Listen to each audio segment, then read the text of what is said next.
देवी देवतांच्या साधू संतांच्या नावाने चमत्कार करायच्या नावाने IAS IPS च्या घराण्यातल्या महिला चांगल्या चांगल्या महिला या माणसाने आज या ठिकाणी बर्बाद केल्या आणि वरून सांगतो की हा माझ्या पूजा प्रक्रियेचा भाग होता म्हणून. अशा महिला कलंकित केल्या, याला तर ठेचून काढलं पाहिजे, याला गोळी घातली पाहिजे. असा नराधम या या मातृभूमीवर जगता कामा नये.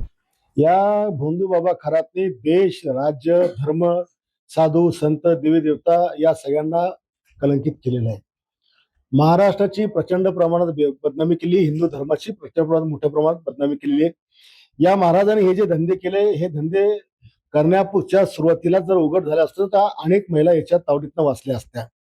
देवी देवतांच्या साधू संतांच्या नावाने चमत्कार करायच्या नावाने IAS IPS च्या घराण्यातल्या महिला चांगल्या चांगल्या महिला या माणसाने आज या ठिकाणी बर्बाद केल्या आणि वरून सांगतो की हा माझ्या पूजा प्रक्रियेचा भाग होता म्हणून.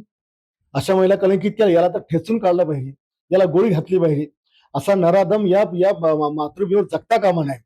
परंतु हे सगळं करताना ज्या पद्धतीनं काही लोक केसरकरावर कारवाई करा, आमदार इतके गेलेत, मंत्री इतके गेलेत, एकनाथ शिंदेला 17 कॉल गेले. अरे 17 कॉल जाऊ दे की 1760 जाऊ दे, एकमेकांच्या चौकशी करण्याकरता जर फोन गेले असतील आणि आमदार खासदार, आम्ही इतके महाराष्ट्रात फिरतो, कोणी येतं आमच्यात फोटो करता, आम्हाला माहिती का नंतर तू कुठे आतमध्ये निघणार आहे का बाबा निघणार आहे, आम्हाला माहित असतं का, आम्हाला माहित असतं आम्ही त्याला उभं केलं असतं का. पण त्यांना त्या सगळ्या लोकांचा याच्यातल्या एकाही कृत्यामध्ये डायरेक्ट इनडायरेक्ट सहभाग असेल तर निश्चितपणे कारवाई करा, त्याला आम्ही काही मना करणार नाही. पण फक्त फोटो आहे म्हणून कारवाई करा, फोन करून. आणि कशा करता, तर हे लोक समाजाने दिलेले एक लोकप्रतिनिधी आहेत, उच्च पदस्थ म्हणजे मुख्यमंत्री एवढ्या पदापर्यंत पोहोचले आहेत आणि विनाकारण तुम्ही त्यांना कलंकित करण्याकरता पक्षी उद्देश म्हणून हे आरोप करता, हे बरोबर नाही, हे थांबवलं पाहिजे. सुषमा अंधारेने एक आरोप केलाय की तिथे सर्वात जास्त दीपक केसरकर ते मंत्री ते जात होते म्हणून. आणि दीपक केसरकर, एकनाथ शिंदे आणि शिवसेना भाजपा पार्ट्या ह्या सगळ्या पार्ट्या हिंदुत्ववादी पार्ट्या आहेत. ह्या साधू संतांना मानणाऱ्या, ह्या देवी देवतांना मानणाऱ्या पार्ट्या आहेत, जागोजागी मंदिरे उभारणाऱ्या पार्ट्या आहेत आणि पूजा अर्चना करणाऱ्या पार्ट्या आहेत. सगळ्या संतांच्या धर्माच्या जयंत्या साजरा करणाऱ्या पार्ट्या आहेत.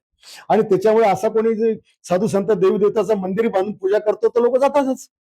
केसरकर तर आम्ही त्यांच्या गाडीत फिरलो, कुठेही गाडी दिसली मंदिर थांबायचे. तो भावनिक माणूस आहे.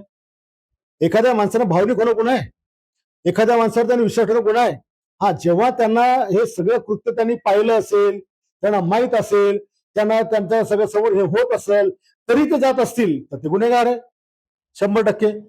पण त्यांना काही माहितच नाही, हे नंतर सगळी पाप त्याची उघडी झाली आणि आधीचे फोटो तुम्ही दाखवत असाल तर याला काही अर्थ नाहीये, कोणाच्या मागणीला पण काही अर्थ नाहीये.